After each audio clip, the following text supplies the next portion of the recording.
Hi everyone. This lecture slideshow is called How to Avoid Plagiarism. And the reason I'm going over this is because we are using research in this paper, of course, and you want to understand what plagiarism is and how to avoid it. I do unfortunately have students every semester plagiarize, every semester that I have ever taught over 23 years. I have actually had plagiarism. And we're going to go over in this slideshow how to avoid it, what it looks like, and other instances that will help you with this aspect of writing a research paper. So this is the definition of citation. To cite means to use someone else's words, whether by direct quote or paraphrase. So you are using these words of other people, whether it's Judith Ortiz Cofer if you're writing about Volar, or Charlotte Perkins Gilman if you're writing about the yellow wallpaper, etc., plus you're citing research. So a citation is a reference providing information about where a particular quote or paraphrase is found. We use the phrase works cited in MLA format, and I mentioned this before. Quite a number of people did not use that phrase. They use bibliography or cites or citing or works referenced. It is works cited. You should use those two words centered at the top of your final page. It is the list of sources that you have cited, so that you have used throughout your paper. I want to distinguish between a primary source and a secondary source. A primary source is the original text that you are analyzing. So the primary source is one of the 7 short stories that you have chosen. The secondary source is one that analyzes or talks about any primary source. So the articles you look up are called secondary sources. A secondary source can also be about the author. So any biographical information you find will be a secondary source as well. Why is it important to know these definitions? Citations are vital to a research paper. Citing must occur in 2 places: within the paper as you are writing it using parentheses, and in a works cited page at the end. When you wrote your first papers, you already cited one source, A Raisin in the Sun. Every time you quoted or paraphrased information from the text, you cited it. And most of you did a pretty good job of that. Some of you did not, and I talked about that in the comments I made on your paper. But you wrote Hansberry's name and the page number in parentheses afterward. Or you said, in Hansberry's play, she wrote, and then put the quote. Now, though, instead of citing one source, you'll be citing a total of 4 sources minimum. So your chosen short story and 3 pieces of research about that story and the author of the story. So your works cited page will have a minimum of 4 sources. If you find 1 or 2 other sources that you would like to include, that's perfectly fine. Just make sure that you are not oversighting, that you are using the sources to help support your argument. There are 4 types of plagiarism. You might be surprised by this. You thought maybe there's only one type of plagiarism, where you copy someone's words and you do it on purpose. Some plagiarism is accidental. And I'm going to go over these 4 different types in the next slides. The problem, though, is that any of these that show up in your final research paper will result in a 0 on the paper and a report to the conduct office at TCC. Also, if they show up in your rough draft. So you have to be very careful. I don't mind if your rough draft has a lot of quotes. It's just the final copy cannot be plagiarized and must have only 25% or less direct quote from both the primary and secondary sources. So verbatim plagiarism is probably the one that you most think about when you hear about plagiarism. If you copy the exact words from another source, do not put quotation marks around them, and do not cite where they come from, you are committing verbatim plagiarism. This usually happens when you copy and paste directly from an online source.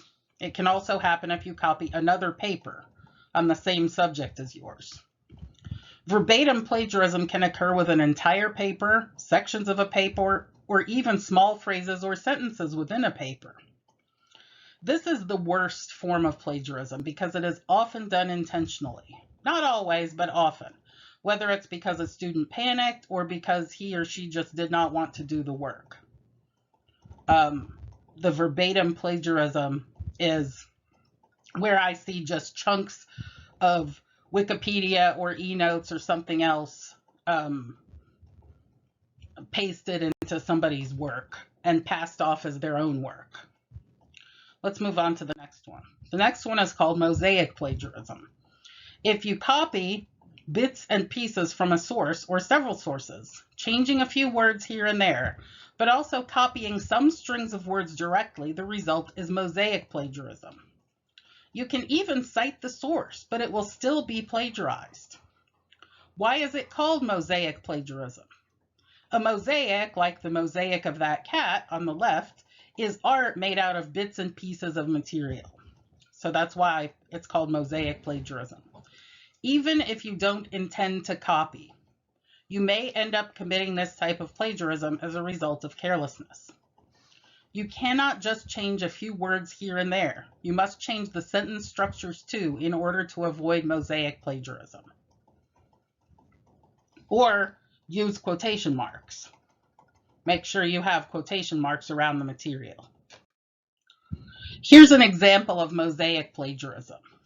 And I'm not going to read this entire thing, but I'll read a couple of sentences. Despite the original version, here's the original version. Despite adversity and racism, Angelo expresses her faith that one will overcome and triumph. Hagen compares Still I Rise with spirituality that expresses hope. Angelo talks not only for herself, but for her entire gender and race. The mosaic plagiarism version. Regardless of hardship and racism. Notice, regardless, despite, adversity, hardship. Angelo showcases her faith that she will overcome and succeed. Notice that's what's happening here. It's the mosaic. It's little bits and pieces from the original and new words that are changed. What is not changed is the sentence structure. The sentence structure here is exactly the same. Hagen compares Still I Rise with spirituality that expresses hope. Hagen links Still I Rise with spirituality that also expresses hope. So including an extra word doesn't make it not plagiarized. The end result, as you can see, is mostly plagiarized, a mosaic of original words, copied words, and the same sentence structures. Both the author Hagen, let me erase this here, Hagen, and Angelo, as in Maya Angelou the poet, are cited. They're actually, their names are in the work, but that doesn't mean that it's not a mosaic plagiarism. Next, we have direct quote plagiarism. When you put source material in quotation marks in your essay, you're telling your reader that you retrieved that material from somewhere else and that it is a word-for-word quote. But it's not enough to just put the quotation marks around the sentence. You must also credit the author of that material by citing the source in the paper in a parenthetical sentence reference. Also, and this is kind of the reverse of that, if you quote something directly and forget to put the quotation marks around it, but cite it, that is also considered plagiarism. And that's pretty unfortunate. Both of these are, because much of the time this is accidental, especially if you use quotation marks or use the source citation but forget the other thing. Let me show you some examples. A critic wrote that, quote, James Baldwin is a master of dialogue, incorporating reality and poetry together in a seamless thread of beauty. Without the citation in parentheses after the quote, it is considered plagiarized. It was not meant to be plagiarized, but I would not know who the critic is or where to find the quote. So this obviously is not as bad as either the mosaic plagiarism or the verbatim plagiarism, because I do know that you have a critic and you have the quotation marks, but I have no clue where to find that material. I don't know who the critic is.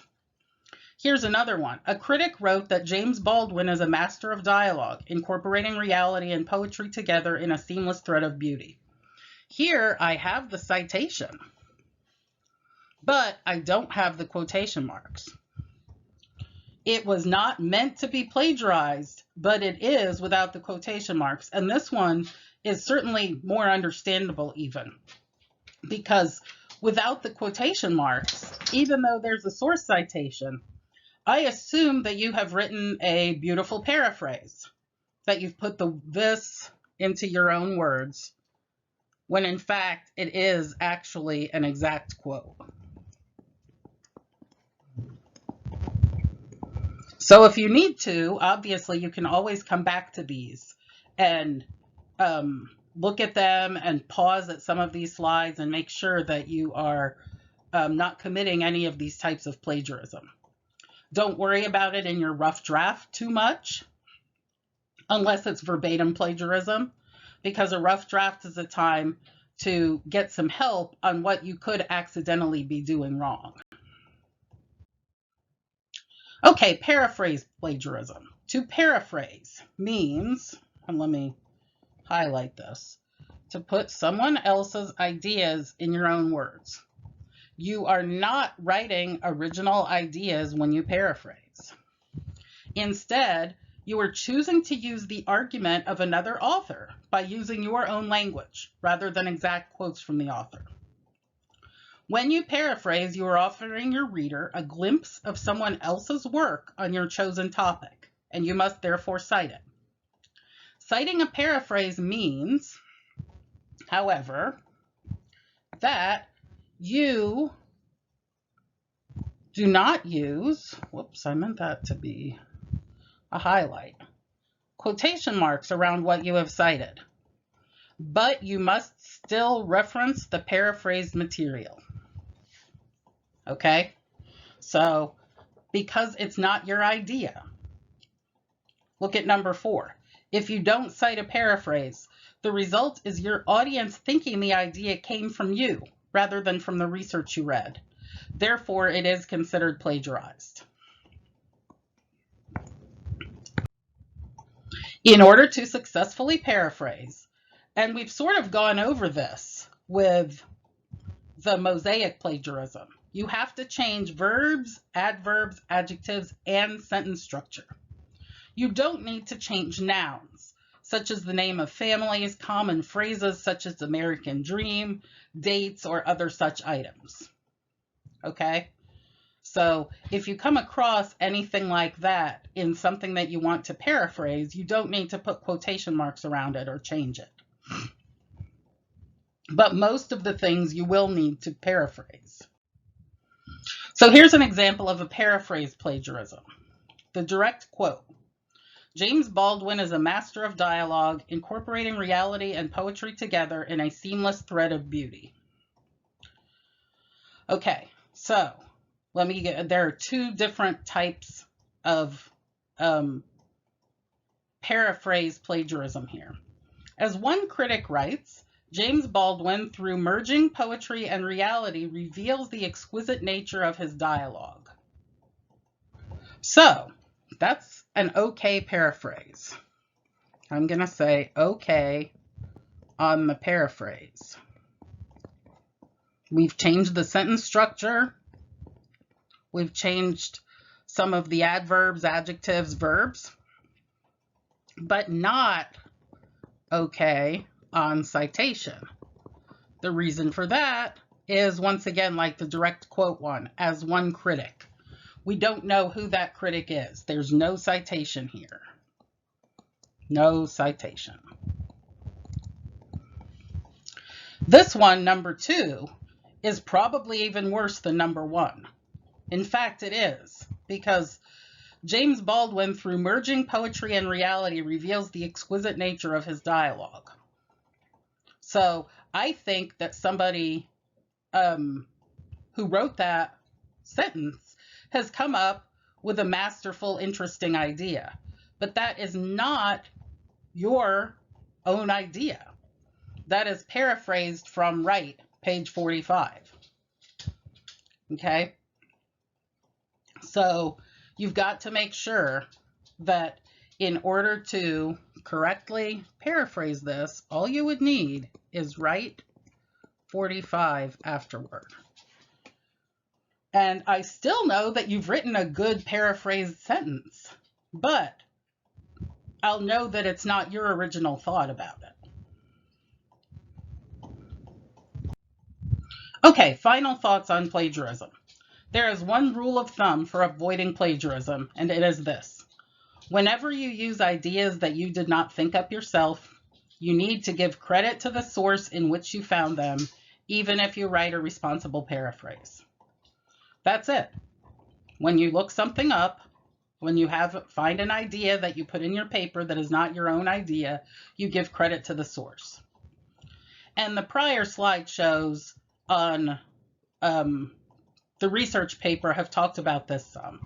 And this is something that takes finesse and it takes a little bit of practice, which is why we're spending this whole month working on the research paper. Okay, once again, if you have any questions, let me know. Bye-bye.